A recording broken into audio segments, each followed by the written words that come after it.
1727 में परमात्मा आए थे और सन 1966 में हरियाणा और पंजाब अलग हुए। जब हरियाणा क्षेत्र का नाम पड़ा था, यो हरियाणा प्रांत बना था, उससे भी कितने वर्ष पहले, 200-250 वर्ष पहले परमात्मा ने लिख दिया, बोल दिया था। गरीबदास साहिब जी ने कहा था कि हरि आए हरियाणे नू। उनके वचन से फिर यो हरियाणा क्षेत्र आज बनकर रहा, ताकि हम इस परमात्मा की वाणी को समझा सकें। अगर ये वाणी 200 वर्ष पहले बोलते, 100 वर्ष 50 वर्ष पहले से बोलते, तो कौन से कहाँ थे? हरियाणा था ही नहीं, जब नाम निशान नहीं था। तो ये हरियाणा बनवा दिया, रीबिया वाणी हमारे को याद दिला दी कि हरि आए हरियाणे नू। इनको पता था मालिक का कि इस वाणी का कहाँ आवश्यकता पड़ेगी, किस समय में। तो वो गरीबदास साहिब जी को परमात्मा मिले और वो कहते हैं भगवान हरियाणा में आए भाई, हमारे हमें मिले। और वेद कहते हैं वो अच्छी आत्माओं को आकर मिलते हैं। तो मनुष्य सदृश है परमात्मा। गरीबदास साहिब ने कहा है कि हमरे ही हुनियार है, हमारा सृजनहार, हमारे हुनियार का, हमारे जैसा हमारा स्वरूप, हमारे जैसा स्वरूप है, मनुष्य सदृश है। और वेद बताते हैं कि वो नर आकार है, वो परमात्मा मनुष्य सदृश है। आपको दिखाते हैं कौन कौन से वेदों में, और आपको अभी दिखाएंगे। ऋग्वेद मंडल नंबर 7 और सूक्त नंबर 11 के मंत्र नंबर 3 में लिखा है मनुष्यवत अग्नि। अग्नि माने परमेश्वर। हे मनुष्य के समान परमात्मा। ऋग्वेद मंडल नंबर 7 सूक्त 2 के मंत्र 3 में फिर लिखा है कि मनुष्यवत अग्नि मनुना। हे मनुष्य के समान भगवान, मनुष्य तुल्य, मनुष्यवत, हे मनुष्य जैसे भगवान। मनुना, मनुना माने एक, जैसे एक विद्वान पुरुष की तरह आप आते हो और ज्ञान का भंडारा खोल देते हो। ऋग्वेद मंडल नंबर 1 सूक्त 44 में मंत्र नंबर 11 में मनुष्यवत देव, देव माने परमेश्वर, हे मनुष्य के समान भगवान। ऋग्वेद मंडल नंबर 1 सूक्त 31 के मंत्र 17 में मनुष्यवत अग्नि, हे मनुष्य जैसे भगवान। ऋग्वेद मंडल नंबर 1 सूक्त 46 का मंत्र 13 में लिखा कि मनुष्यवत शंभु, मनुष्य के समान है कल्याणकारक परमात्मा। शंभु माने भगवान। ऋग्वेद मंडल नंबर 8 सूक्त 18 के मंत्र 21 में नरवत वरुण, नरवत, हे मनुष्य कैसे भगवान। ऋग्वेद मंडल नंबर 8 सूक्त 43 के मंत्र 13 में मनुष्यवत अग्नि। ऋग्वेद मंडल नंबर 8 सूक्त 43 के मंत्र 27 में मनुष्यवत अंगिरा है। अंगिरा माने परमात्मा, तेजो में शरीर युक्त। इनमें सब में लिखा कि परमात्मा मनुष्य सदृश है। आपको दिखाते हैं। ऋग्वेद मंडल नंबर 1 का अनुवाद महर्षि दानद ने कर रखा है और इसने कोशिश की है कि मैं अड़ंगा अड़ाऊं और इसको खत्म कर दूं कि कोई पढ़ ना ले की तरह मनुष्य के तुल परमात्मा लिखा है। पहले इसी का दिखाते हैं। ऋग्वेद मंडल नंबर 1 सूक्त नंबर 31 के मंत्र 17 में ये देखिएगा, ये प्रथम मंडल है, महर्षि दानंद जी का अनुवाद है। इसमें प्रकाशक है सार्वदेशिक आर्य प्रतिनिधि सभा 3/5 महर्षि दानंद रामनाम मैदान नई दिल्ली से। और ये है मुद्रक है सम्राट printers and binders 1606 Pataudi house Daryaganj Nai Delhi से। ये इसका मुद्रक बदल गया है पहले वाले से। ये देखिएगा, ये है ऋग्वेद मंडल नंबर 1 और सूक्त 31, इसका मंत्र नंबर 17 है। ये 17, इसमें क्या लिखा है कि मनुष्यवत अग्नि। इसका अनुवाद इसका कहाँ लिखा है इसने, ये देखो, मनुष्यवत। इसका अनुवाद क्या महर्षि दानंद, इसको क्या मनुष्यवत, और अग्नि को इसने अलग जगह लिख दिया। अग्नि, अग्नि यहां कर दिया और मनुष्यवत को इसने यहां ले लिया, अग्नि पहले लगा दिया। तो इसने लिखा कि हे पवित्र अंगिरह माने प्राण के समान धारण करने वाले। अंगिरह माने भी परमेश्वर होता है। यहां लिखना था मनुष्यवत अग्नि। अंगिरह है अंगिरस, अंगिरसवत अंगिरह है। यातिवत सदने पूर्वम सूचे। अब इसका अर्थ देखते हैं इनके द्वारा। हे पवित्र प्राण के समान धारण करने वाले, यानी वे प्राणी की तरह आप आते हो परमेश्वर, ये क्या, सब विद्याओं से सर्वतक व्यापक सभाध्यक्ष। यहाँ भगवान का नामो निशान मिटा दिया, सभाध्यक्ष लिख दिया अग्नि को। आगे देखो, आप मनुष्यों के, मनुष्यवत, मनुष्यों के आने जाने के समान, ये लिखना था मनुष्य के समान, मनुष्यवत, मनुष्य के समान। आम आदमी पढ़ सके इसने, मनुष्य के समान। और वाह शरीर, वाह का क्या अर्थ होता है अनुवाद करते समय? या, वाह का अर्थ होता है या के अर्थ कंटिन्यू होना चाहिए इसका अर्थ। शरीर व्यापक प्राण वायु के सदृश, राज्य क्रम व्यापक पुरुष के तुल। अंगिर से माने आप एक साधारण मनुष्य की तरह, या ययातिवत, जैसे पुरुष यज्ञ के साथ कर्मों को सिद्ध करते कराते हैं, उस उत्तम प्रतिष्ठा वाले विद्वान विद्या देने वाले हैं। इसका कोई सिर पैर नहीं, कहीं पर भी देख लो अनुवाद का। इसका अर्थ है आप एक साधारण मनुष्य की तरह आते हो, और जैसे एक जन साधारण अपने हाथों से कार्यक्रम करके अपने कर्म काम करके उस तरह आप आते हो। और पूर्ववत है परमात्मा, पहले की तरह फिर से आइए, आप ज्ञान देते हो हमें, आप फिर से यहाँ आइए अपने आत्माओं। अब ये सच्चाई आपके सामने आएगी तो फिर आपको हैरान रह जाओगे कि भगवान बता। इसे भी मैं ऋषि व्याघ्रजन ज्ञान को समझाने उसका अडंगा कर दिया। ये देखो इसकी और कलाबाजी दिखाऊं मैं ऋषि दयानंद की, कैसे बैठा बैठा रखा अनुवादों का। ये देखो ऋग्वेद मंडल नंबर 1 सूक्त 44 का, ये महर्षि दयानंद का अनुवाद है। और मंत्र नंबर 11, इसमें क्या लिखा है? मनुष्यवत देव, मनुष्यवत देव, मनुष्यवत देव, ये इसने लिखा है। अब देव, इस देखो ये एक सेंटेंस है पूरा, एक मंत्र है। अब इस मनुष्यवत देव को साथ साथ अनुवाद में लेना चाहिए। इसने क्या लिया है? सबसे पहले यहां लिया देव और मनुष्यवत लिया लास्ट में। देख अडंगा करण का किसा बढ़िया तरीका है इसका। हे देव, दिव, हे दिव विद्या संपन्न अग्नि, माने भौतिक अग्नि के सदृश उत्तम पदार्थों को संपादन करने वाले मेधावी विद्वान हम लोग। एक अर्थ है, अग्नि माने सीधा लिख देता है परमात्मा। इन्हें 20 जगह लिख रहा है इसी ऋग्वेद मंडल नंबर 9 के और सूक्त नंबर 96 में दिखाऊं इसने कितनी बार लिख रखा है अग्नि माने परमेश्वर, अग्नि माने परमेश्वर। ये देखो, क्योंकि वहां भगवान के साकार का जिक्र ना था, मनुष्यवत नहीं था इनमें। ऋग्वेद मंडल नंबर 1 सूक्त 96 का मंत्र 1 से इन 9 मंत्र हैं इसमें, और 9 में तो 8 में अग्नि है। अग्नि माने तो इन सब में परमेश्वर लिखा, अग्नि माने परमेश्वर व भौतिक अग्नि परमेश्वर लिखा प्रथम मंत्र में। ऋग्वेद मंडल नंबर 1 सूक्त 96 का दयानंद का अनुवाद है। मंत्र नंबर 1 में अग्नि शब्द था, वहां पर अग्नि माने परमेश्वर। और दूसरे में ये देखो, दूसरे में अग्नि शब्द है परमेश्वर को। अब तीसरे में 1 के 96 का ये तीसरा मंत्र, इसमें अग्नि माने जगदीश्वर लिख दिया। अब चौथे का अग्नि माने जगदीश्वर, और 5वें में ये वही चल रहा है ऋग्वेद मंडल नंबर 1 सूक्त 96 का, और ये 5 में अग्नि, अग्नि माने परमेश्वर को।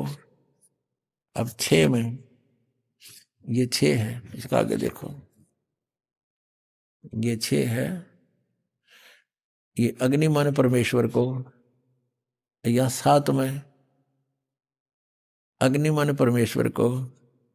8 में अग्नि शब्द नहीं है। 9 में फिर देखो, 9 में ये वही है, कहते ने सोचा और कितने दिखा दिया है। ये जो 96 तो यहाँ 97 शुरू हो गया यहाँ से, इसलिए इस पृष्ठ पर 96 97 लिख दिया, नहीं यह 96 है। 1 के 96 का लगातार हम अब 9वां मंत्र देख रहे। अग्नि माने अग्नि, अग्नि माने परमेश्वर, समस्त मंगल प्रकट करने वाले परमेश्वर, अग्नि माने परमेश्वर। अब यहाँ इसका बिजली गिर गई, अग्नि माने परमेश्वर लिख दिया तो साकार सिद्ध हो गया, मनुष्य जैसा लिखे रखा है। ऋग्वेद मंडल नंबर 1 सूक्त 44 पे, 44 के मंत्र नंबर 11 में ये लिख रहा है मनुष्यवत देव, देव माने परमेश्वर लिखना था, हे परमेश्वर आप मनुष्यवत, मनुष्य जैसे हो, मनुष्य के समान हो, ये लिखना था। अब ये इसने यहाँ लिखा देव, इसका उधर टांग पाट दी, यहाँ से वहाँ ले गया और इसको यहाँ ले आया। कोई बात हुई? जब एक कोई दोहा है, श्लोक है, उसके इसी सेंटेंस का इसी से में अनुवाद होगा। यहाँ का यहाँ नहीं हो सकता, यहाँ बीच यहाँ का नहीं हो सकता, इसको वहाँ इसको यहाँ नहीं हो सकता। ये बिल्कुल अज्ञान किया है। ये मनुष्यवत तो यहाँ लिख दिया, हे सभापति लिख दिया, मेधावी, हाँ, ये भौतिक अग्नि लिख दिया, अग्नि का के भौतिक अग्नि के सदृश। यहाँ लिखना था हे परमेश्वर, ये मनुष्यवत, ये यहाँ लिखना था यज्ञ के। तो आप धार्मिक अनुष्ठानों का ज्ञान देने के लिए, साधन बताने के लिए परमात्मा आप परमेश्वर आते हो, और गुरु रूप में आते हो, होता रूप में, ऋत्वजम रूप में, ऋत्वज बन के आते हो, और आप मनुष्यवत हैं, मनुष्य के सदृश हो। आपकी बुद्धि इसका कोई, आप ही सबकी बुद्धि को प्रेरित करते हो। ये देखो, और ये लिख दिया मनुष्यवत, और यह मनुष्यवत यहाँ ले लिया, और इस देव को यहाँ ठोक्या, ये अनुवाद होया। तेरा गजब भैया, और मैं ऋषि को आवे। इसे ऐसे बहुत प्रमाण है, लेकिन कहते हैं समझदार को संकेत ही बहुत होता है। इनके लिए परमात्मा ने कहा कि मोती मुक्ता दर्शत नाही, ये जग है सब अंदरे, दिक्कत के तो नैन चश्म, इनके फेरा मोतिया बंदरे। इनका मोतिया बंद हो रहा था। ये महाज्ञानी थे और इनको जनता समझती थी बड़े विद्वान है। आज से 600 वर्ष पहले परमात्मा ये तत्व ज्ञान बताया करते थे। ऐसे ही अज्ञानी लोगों ने, ऋषि महर्षि मंडलेश्वरों ने, इन नकलियों ने परमात्मा के इस ज्ञान को हम तक नहीं आने दिया। केवल ये कहकर कि कबीर जो है, ये परमेश्वर कबीर जी के बारे में कहते थे कि कबीर तो अशिक्षित है, ये क्या जाने वेदों और पुराणों और गीता के बारे में। ये झूठ बोलता है, ये कहता ब्रह्मा विष्णु महेश नासवान है, इनके जन्म मृत्यु होती है, तो ये झूठा है जुलाहा, इसकी बात मत सुनना। और वेदों में परमात्मा बताते थे, कबीर साहब कहते थे कबीर वेद मेरा भेद है, ये चारों वेद मेरा गुणगान करते हैं। लेकिन उस समय भगवान की वाणी का हमें भरोसा हुआ नहीं, क्योंकि हम उन अज्ञानियों को मैं ऋषि मानने थे। अब इन मैं ऋषियों की जो ना वो नकली, अब इनकी ऊपर का कवर उतार के दिखा दिया, जैसे किसी गधे के ऊपर शेर की खाल डाल रखी थी कुमार ने, और शेर की खाल ऊपर डालकर उसने रात ने छोड़ दिया खेतों में। वो आसपास के चनों को, गेहूं को, खेती को खावे, और रखवाले ऑर्डर के भाग जा, शेर आ गया, शेर आ गया। एक कुमार को पता चला इस कहानी का कि इस जंगल में शेर आवे रात ने और फसल खा जाता है। तो उसको कुमार शाना था, उसने सोचा शेर खेती नहीं खाता या कोई और बात पाओगी। तो उसने सोचा कोई कुमार ने गलती गड़बड़ कर रखी है, अपना खोता बढ़िया मजबूत ताकतवर बनाने के लिए खवावा खेती ने। तो उसने गाँव वालों से कहा भाई तुम डरो ना, आ जाओ मेरे साथ, ले चलते हैं, पहचान तो करा उसकी शेर है कि। तो उसने अपने 2-4 गधे ले जाकर उस जंगल के दूसरी साइड छोड़ दिए, और फिर वो शेर आया न, दूर तो दिखा वो शेर, वो आ गया, वो लग गया खेती वो फसल खाने। रखवाले तो चढ़ गए वृक्षों पर। वो कुमार बोला तुम वृक्षों पर चढ़ जाते हैं, वो सब वृक्षों पर चढ़ गए। थोड़ी देर में वो गधे जो कुमार के थे 5-4, वो लग गया अपनी राग रमण बोलने, हो। उधर से वो शेर भी लग गया, हो उड़े आ दिया अंदर। तो जब पता चला, कहते हैं शेर कार गधे का बोली तो मेरा पट्या करे ऊपर के कवर थे थोड़ा ही। तो ये ऋषि थे या अविद्वान थे, इनकी ज्ञान तो पता लगा। अब शेर तो पहले से दाड़ रहा था कबीर परमेश्वर, और ये जिनको हम शेर मान रहे थे, ये तो गधे के ऊपर शेर की खाल डाल रखी थी।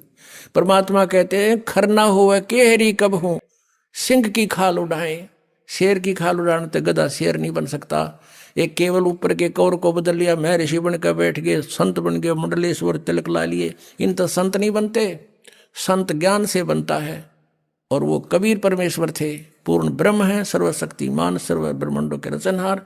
ये वही परमात्मा है। हम सुल्तानी नानक तारे दादू को उपदेश दिया, जात जुलाहा भेद नहीं पाया। वो काशी माए कबीर हुआ।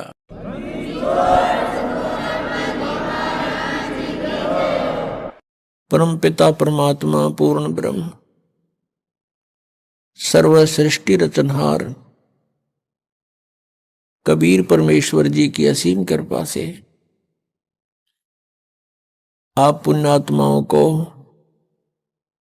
सत्संग सुनने का सुअवसर प्राप्त हुआ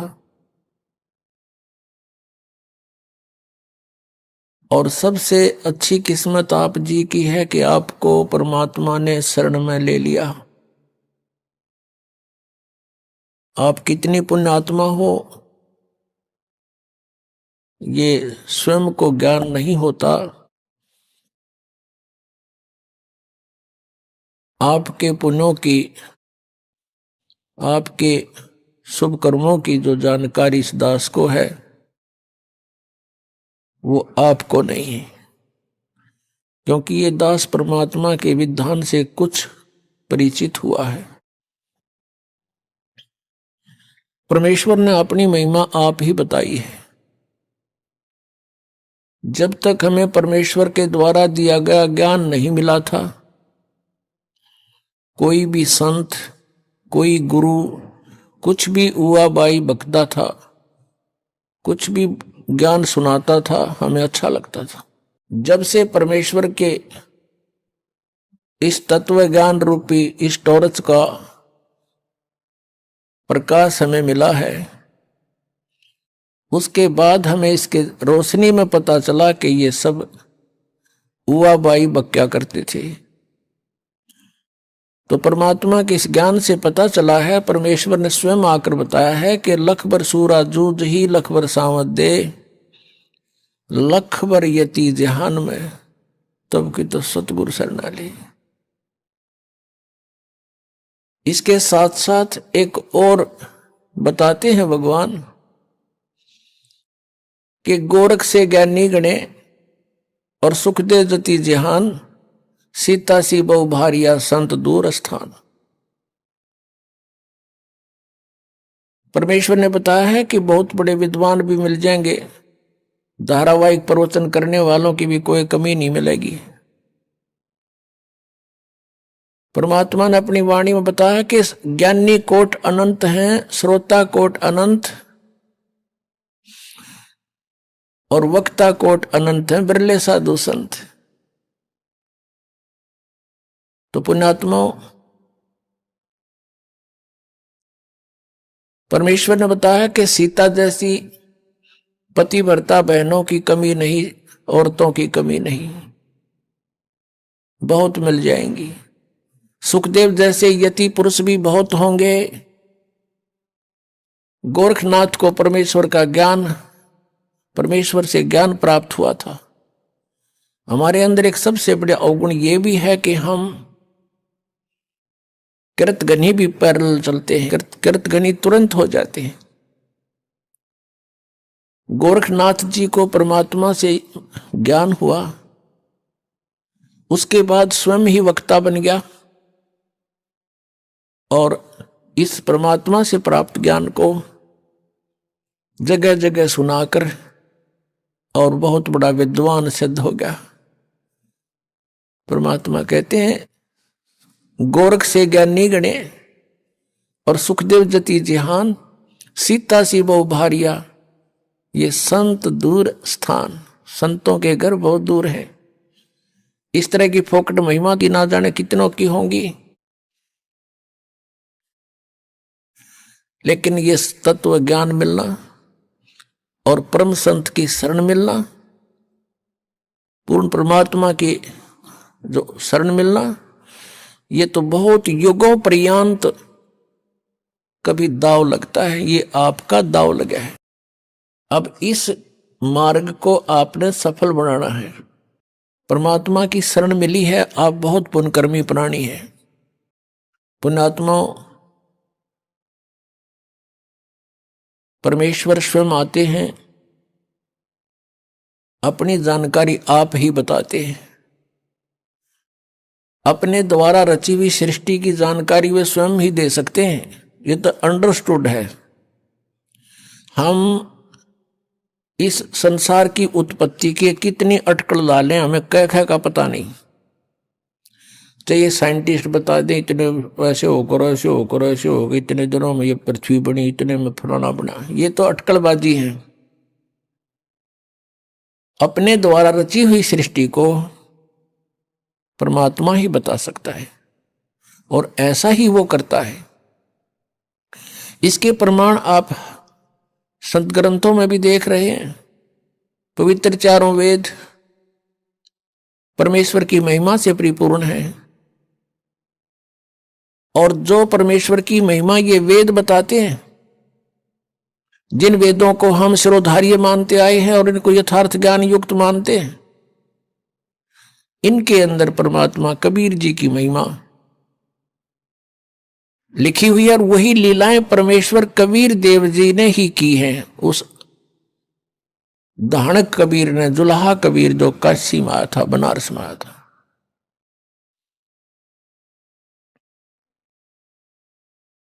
तो वो परमात्मा आके बताते हैं, मानुष जन्म दुर्लभ है, मिले न बारंबार, तरवर से पत्ता टूट गिरे वो बहोर न लगता डारे। परमात्मा स्वयं बताते हैं कि आप जिस परिवार में रह रहे हो उसको जानो एक वृक्ष है, पेड़ है, उसमें आप पत्ता लगे हुए हो और जिस समय वो पत्ता टूट कर गिर जाता है पुनः स्थापित नहीं हो सकता। ऐसे ही एक परिवार का सदस्य जिसकी मृत्यु हो जाएगी वो पुनः वहां नहीं आ सकता उसी स्थिति में। तो पुण्यात्मा परमात्मा याद दिलाते हैं, मानुष जन्म पाए कर जो नहीं रटे हरि नाम, जैसे कुआ जल बिना फिर बनवाया क्या काम। राम रटत कोढ़ी भलो, चू चू पड़े जो चाम, ये सुंदर शरीर किस काम का, जिस मुख नाही नाम। कबीर जिव्या तो आए भली, जो रटे हरि नाम, नहीं तो काट के फेंक दियो यो मुख में भलो ना चाम। परमात्मा इस मानव शरीर की कितनी वैल्यू बता रहे हैं, महिमा बता रहे हैं कि यदि इससे परमात्मा की साधना भक्ति करते हो तो ये मानव शरीर जी रहे हो, मानव जीवन जी रहे हो, मानव शरीर का तुम सदुपयोग कर रहे हो। और परमात्मा यहां तक बता रहे हैं कि इस मुख में, इस जीवा की केवल एक आवश्यकता है, भगवान के गुण गाने की। इसके अतिरिक्त यदि हम भगवान की साधना इससे नहीं करते हैं, गुणगान नहीं करते हैं, तो इसको कहते ये मुख में चाम अच्छा नहीं, इससे अच्छा तो इसे न काट के फेंक दे। अपने आत्माओं, ये परमात्मा ये नहीं कहते कि इसको काट दो, इसका सदुपयोग करो। यदि हम परमात्मा के गुणगान नहीं करते हैं तो जीव का के प्रयोग करते हैं कि तो झूठ बोलने पेट के लिए। किसी को ऐसा वचन कह देते हैं, जैसे कहते हैं, परमात्मा कहते हैं, हित पराई आत्मा और जीव बांध तलवार। एक तगड़ा व्यक्ति या उच्च अधिकारी किसी भी प्रकार से जो कुछ उससे शक्तिशाली है किसी भी तरीके से, और नीचे वाले यानी कमजोर व्यक्ति को ऐसे वचन बोल देता है, उसकी आत्मा रोती रहती है और कहते हैं उस जीव ने तलवार का काम कर दिया। और एक अपने पेट के लिए यानी अपने रोजगार के लिए जीव ना जाने कितनी झूठ बोलते हैं और वो सारे पाप कमावा हम। इसलिए परमात्मा कहते हैं राम रटत कोढ़ी भलो, राम रटत कोढ़ी भलो, चू चू पड़े जो चामे, ये सुंदर शरीर किस काम का, जा मुख नाही नाम। राम रटत दारिद्र भलो, टूटी घर की छान, वो सुंदर महल किस काम के, जहां भक्ति नहीं भगवान। राम रटत कन्या भली, साकट भलो न पूत, जैसे छेरी के गल में गलथना, जिसमें दूध ना मूत। परमपिता परमात्मा हमें ये समझाने की चेष्टा करते हैं कि काल भगवान ने सारी उल्टी रीति हमारे चिपका रखी है। हम इस काल के जाल में इतने फंस गए हैं, फिर हमारा एक समाज बन गया है, उस समाज के अनुकूल हमें सभी सुविधाएं नहीं मिलती हैं, तो हमें फिर बहुत परेशानियां होती हैं। जैसे हमारे समाज में पुत्र की प्राप्ति अति आवश्यक मान रखी है कि यदि पुत्र नहीं होता है तो जीवन व्यर्थ है, चाहे कन्या कितनी हो जाओ। तो ये काल भगवान का एक जबरदस्त जाल है जो हमारे ऊपर फैला रखा है उसने। जिसके पुत्र नहीं है तो वो वैसे ही समाज में अपने आप को एक कमजोर मानता है, हेय मानता है। और जिसका संतान बिल्कुल नहीं, वो तो अपना जीवन कति व्यर्थ मान रहा है बिना ज्ञान के। हम दुखी बिना ज्ञान के हैं यहां पर। जब हमें ज्ञान हो जाएगा फिर ये बातें हमें दुखी नहीं करेंगी। फिर उसके अतिरिक्त जैसे चलो ये भी सब्र किया, भाई कन्या कन्या होगी, पुत्र नहीं हुआ, आगे फिर उन बहनों को, उन कन्याओं को कितना कष्ट है। जैसे उनके बच्चों का विवाह होता है, भाई है नहीं तो बात ही नहीं आया, तो उस दिन बहन खूब रोए, चाहे दूसरा चाचे तहुआ का कितना ही कुछ कर लो। फिर एक हमने और बना रखा है रक्षाबंधन। उस रक्षाबंधन के दिन फिर रोए वह बहन जिसका भाई को ना। बता वो रक्षा कर देगा अपनी बहन की, वो भाई जो रक्षाबंधन जिसका बांधन जावे है कि मेरी रक्षा करिए भाई तू। एक बहन बता रही थी कि रक्षाबंधन के दिन, नाम लेने से पहले की बात है, नाम लेने के बाद हम नहीं करते ये, क्योंकि हमें पता लग जाता है। अब उसको ज्ञान हुआ उस बात का कि मैं अपने भाई के घर गई हुई थी, अपने मायके, रक्षाबंधन वाले दिन इंतजार कर रही थी भाई आओगा, रक्षाबंधन उसके बांधोगी। पहुंची, भाई नहीं आया, उसका शव आया। उस दिन एक्सीडेंट हो गया, दुर्घटना होगी, टक्कर मार कर रोए सारा परिवार। अब जो भाई अपनी ही रक्षा नहीं कर सकता, बहन की कहां से कर देगा। जो रक्षा करने वाला है उसकी तरफ ध्यान भी को नहीं। तो परमात्मा ये याद दिलाते हैं कि तुम समर्थ का शरणा गहो रंगोरी हो, और फिर कबू ना हो अकाज राम रंगोरी हो। पुण्यात्मा, यदि आपने परमात्मा पाना है और काल के जाल से छूटना है तो इस परमात्मा के दिए विधान के अनुसार चलना पड़ेगा। लोक लाज ना कीजिए निर्भय हो रहिए, ये मन संतों दीजिए तो गोविंद पाइए। बहु सागर जूनी जन्म हरिदास मिटावे, बहुर बहुर नहीं आव ही फिर मुक्ता पद पावे। ऐसे हरिजन संत हैं संगत नित की जय, इस झूठे जग की लाज में ना ही चत दीजिए। किसी भी संत का इतिहास देख लो, उन्होंने सबसे पहले यही कहा है कि लोक लाज मर्यादा जगत की तृण जो तोड़ बगावे, जब कोई राम भगत गत पावे। मीराबाई ने कहा था, सत्संग में जाना मेरा ना छूटेरी, सत्संग में जाना मेरा ना छूटे, हारी चाहे जड़ के मरो संसारे, सत्संग में जाना मेरा ना छूटे। यानी हम अपने उद्देश्य पर इतने दृढ़ होंगे तब हम परमेश्वर के निकट पहुंचाएंगे। गरीबदास साहिब जी कहते हैं कि इन पिछलों की जो रीति है ये तुरंत त्यागनी होंगी।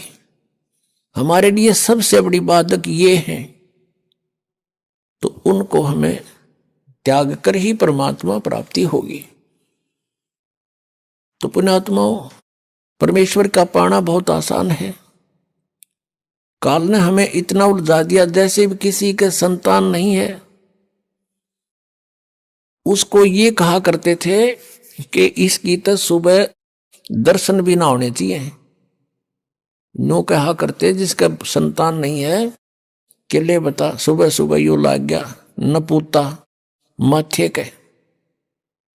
और वो भी महसूस करते थे कि अब ये सोच रहा होगा, ये करते हैं अभी भी ऐसा ही है। ये पुण्यात्माओं, यहां काल की सारी उल्टी रीति है। अब जब हम तत्व ज्ञान से परिचित होंगे तो परमात्मा के विधान अनुसार हमने चलना पड़ेगा। लोक लाज की परवाह नहीं करनी होती। कबीर साहब कहते हैं, मात पिता स्त्री आलस बंधु कान, और संत मिलन को जब चले ये अटकाव आण, इनका अटकाया अटके नहीं, और संत मिलन को जा कह कबीर सो संत है आवागमन नशा। मात पिता जैसे छोटे बच्चे हैं तो माता पिता जिनको ज्ञान नहीं वो बाधा करते हैं, और जिनके बच्चे बड़े हैं माता पिता चाहते हैं सत्संग की तरफ चलें तो वो बच्चे बाधा करते हैं। किसी की पत्नी बाधा करती है, किसी का पति बाधा करता है, कहीं बंधु कान यानी लोक लाज। तो परमात्मा कहते हैं कि इनका अटकाया अटके नहीं, इनका रोका रुके नहीं, और संत मिलन को जा कह कबीर सो संत है फिर आवागमन नशा। तो पुण्यात्माओं, सत्संग माने से ज्ञान होता है जैसे जिसके संतान नहीं है। परमात्मा के विधान अनुसार वो सबसे उत्तम पुरुष है यदि उसको भक्ति मिल गई तो। नाम नहीं मिला तो फिर कोई दिक्कत को नहीं होते संतान है या ना है। ये नहीं है कि जिनके संतान है वो निकम्मे हैं, नहीं। जैसा दृष्टिकोण समाज का था उसके विपरीत है परमात्मा का विधान। हम यहां पर एक दूसरे के साथ संस्कार वश जुड़े हैं, और जब भी जिसका संस्कार पूरा हो जाएगा तुरंत यहां से चला जाएगा, चाहे उसका कितना ही जरूरी आवश्यक कार्य शेष हो। आपको खूब पता इस बात का। तो ऐसे किसी के पुत्र युवा मर जाते हैं।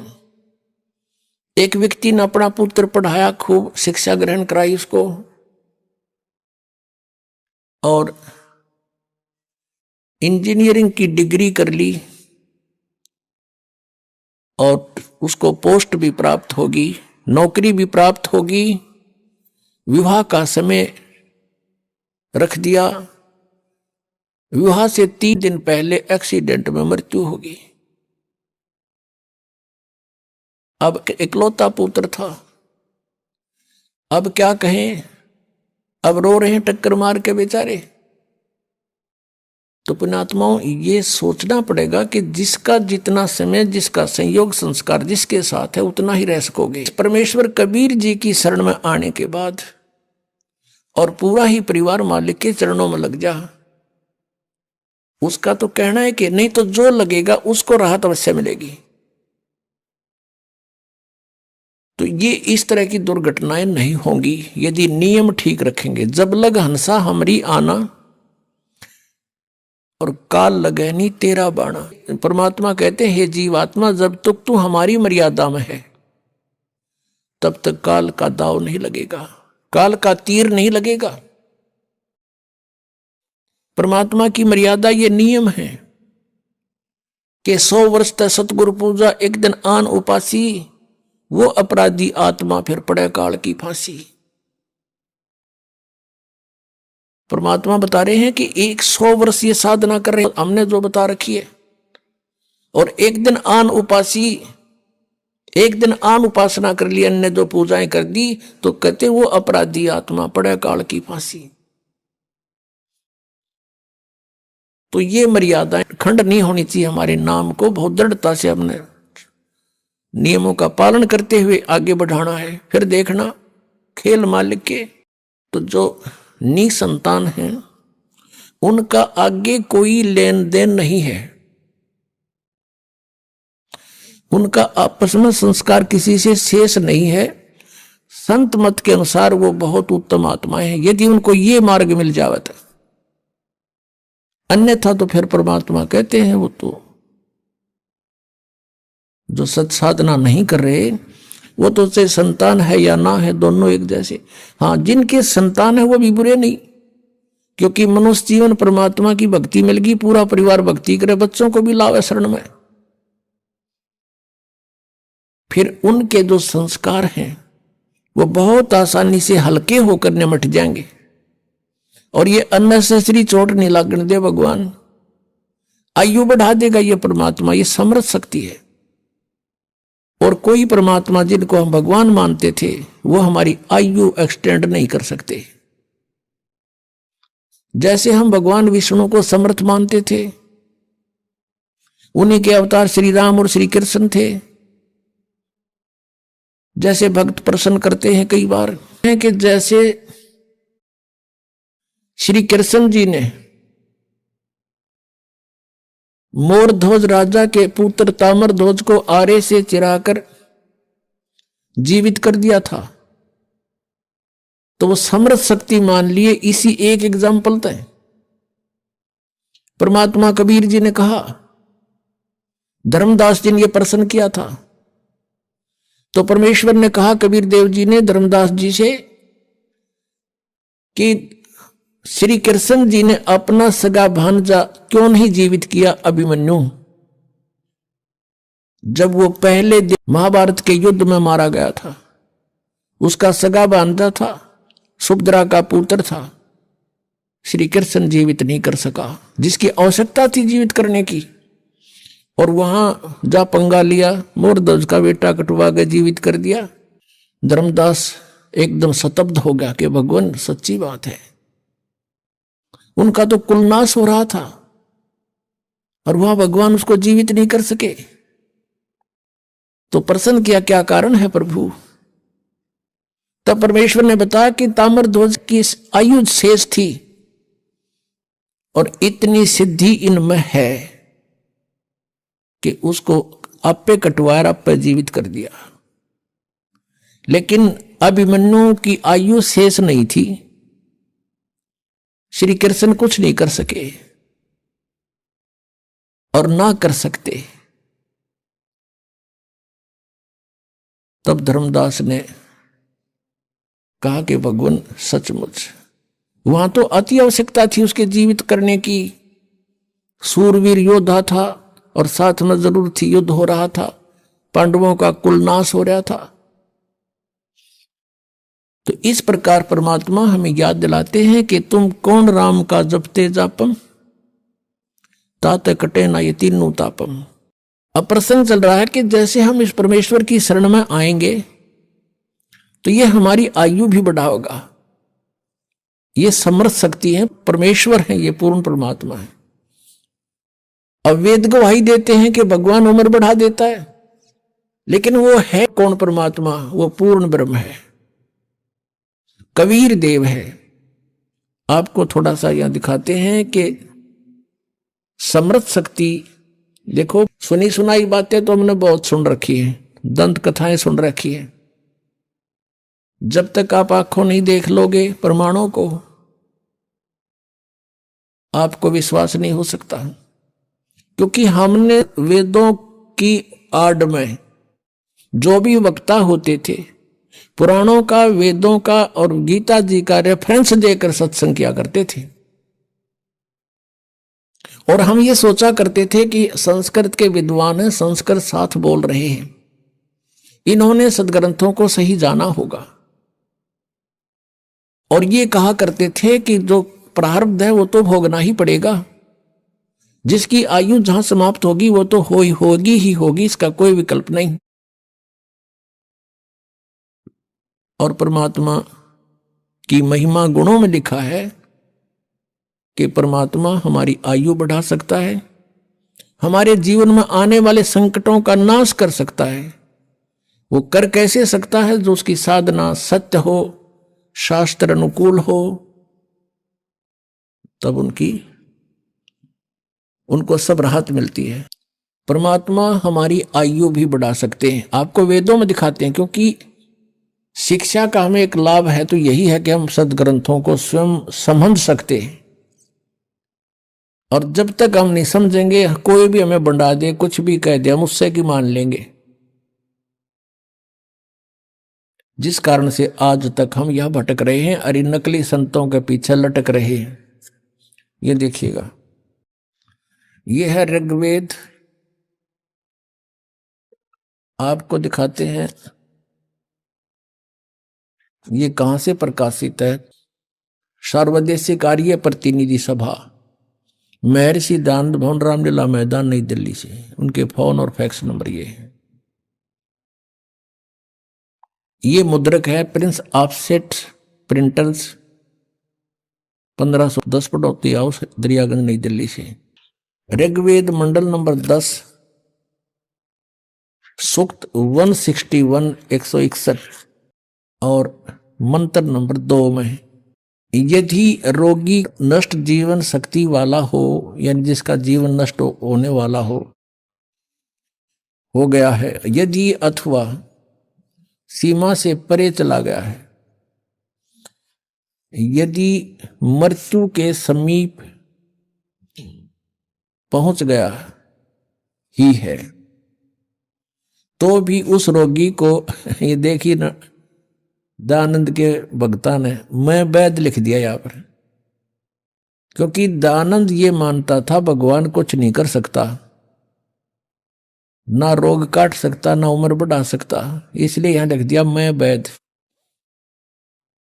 कष्टप्रद रोग के पंजे से छुड़वा लाता हूं और 100 शरद ऋतुओं तक जीने, यानी 100 वर्ष तक के लिए इसको बलयुक्त करता हूं।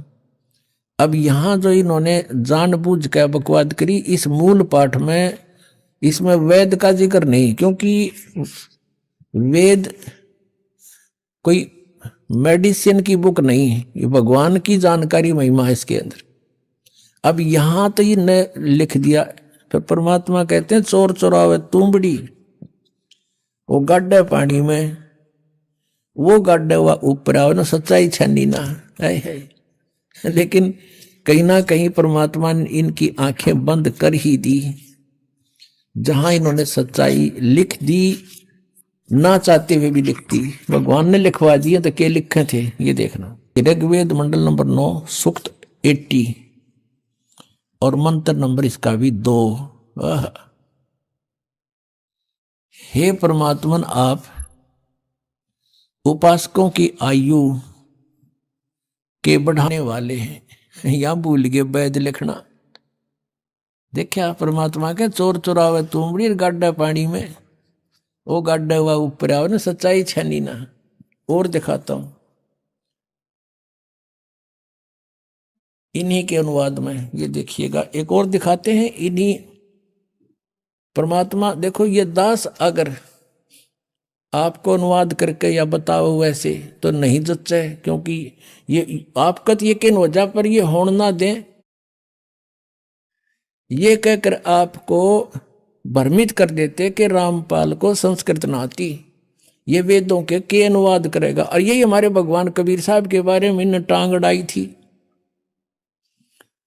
कि कबीर अशिक्षित है, अक्षर ज्ञान नहीं, ये संस्कृत का मामला, ये सदग्रंथों को समझना इस जुलाहे के बस का कहां, ये झूठ बोलता है। और परमात्मा सारी सच्ची कहा करते थे। 600 वर्ष पहले ये बात बताया करते, तो दास आपको सदग्रंथों से रूबरू करा रहा है। और उन्हीं से आज परमात्मा ने अनुवाद करवा रखे हैं, इन्हीं के अनुवाद में परमात्मा ने दया बख्शवा दी। ना न्यू कौन कहे मैं काल हूं और वो भगवान कोई और है। गीता में सारे रेफरेंस दे दिए। मालिक ने कहा दिया, उसने पता ही नहीं मैं कद के बोल गया, और सच्चाई बुलवा दी दाता ने उस ब्रह्म काल ते कि वो परमात्मा तो कोई और है और मैं तो काल हूं, सबको खाने आया हूं। जब तो उसने आंडी पाक के कही थी कि यहाँ कोई मैंने टोकरियां नहीं कि मैं कह दूं, और कह दी सच्ची, अब हमारे काम आ गई। अब देखो ये ऋग्वेद है, इसका द्वितीय भाग है ये लंबी बड़ी जल्द में, बड़ी जल्द में है ये। प्रकाशक हैं पंडिता राकेश रानी, और ये कहां से छपा है? प्रधान कार्यालय वेद मंदिर महात्मा वेद भिक्षु सेवा आश्रम लेखराम नगर इब्राहिमपुर मुखबेलपुर दिल्ली, दूरभाष इतना दान संस्थान। और ये है इसका अनुवादक महात्मा वेद भिक्षु भारतेंद्र नाथ, और दान संस्थान करोल बाग नई दिल्ली से इसने इसका अनुवाद किया है। देखिएगा ये है ऋग्वेद मंडल नंबर 10 सूक्त 161, ये 161, और ये दूसरा मंत्र इसका। इसने बहुत बढ़िया अनुवाद किया। सच्चाई, यदि किसी रोगी की जीवन शक्ति समाप्त हो, उसकी आयु ना रही हो, यदि वह सीमा से परे हो गया है, यदि वह मृत्यु के सन्निकट चला गया है, तो भी उसे मैं भारी कष्टप्रद रोग के पंजे से मुक्त कराऊं तथा उसे 100 वर्ष यानी 100 वर्ष के जीवन हेतु बल संपन्न करूं। भावार्थ में भी सही लिखा है इसने, यदि रोगी की जीवन शक्ति समाप्त हो यानी उम्र खत्म होगी, वो आयु हो रही है और उसका रोग सीमा से पार हो गया है, तब भी परमात्मा उसे इस कष्टप्रद रोग से मुक्त कर 100 वर्ष यानी 100 वर्ष का जीवन दे सकता है। अब बिल्कुल सही लिखा है, पर क्योंकि परमात्मा की महिमा है या किसी वैद्य की और दवाइयां की किताब नहीं है।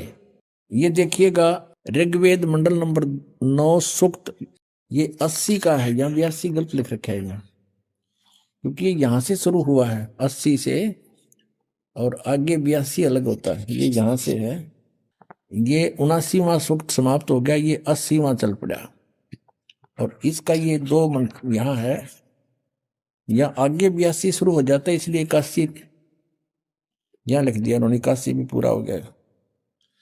तो ये ऋग्वेद मंडल नंबर 9 सूक्त 80 है, ये 81 यहाँ 81वां है, ये 80वां सूक्त यहां समाप्त होता है। यहां देख, ये इसके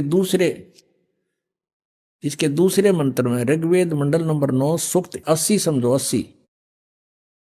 हे परमात्मन, आप उपासकों की आयु के बढ़ाने वाले हैं, जो कि तो बिल्कुल सही किया इसने।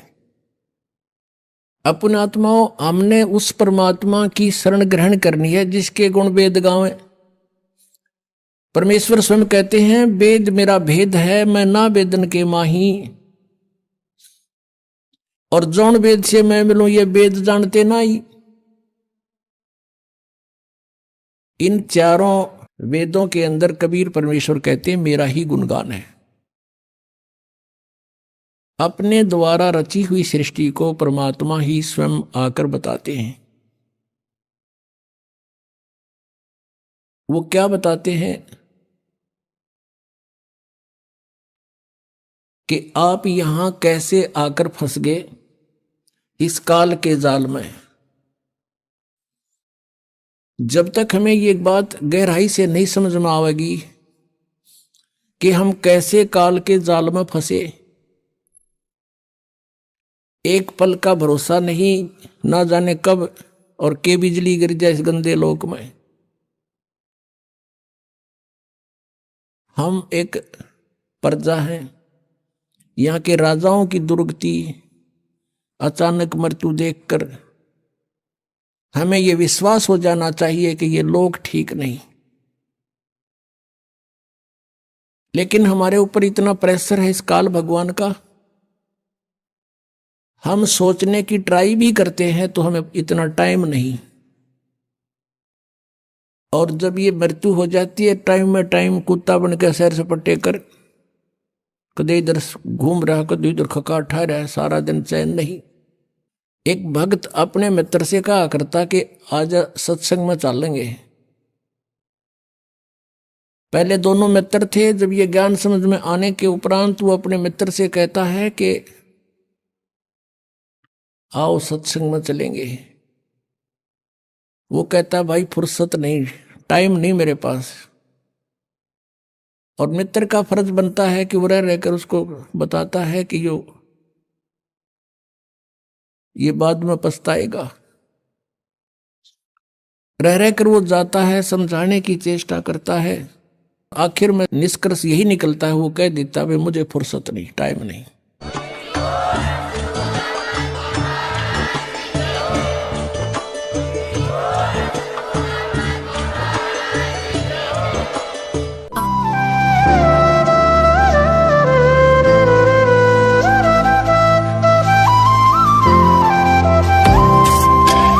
सत सही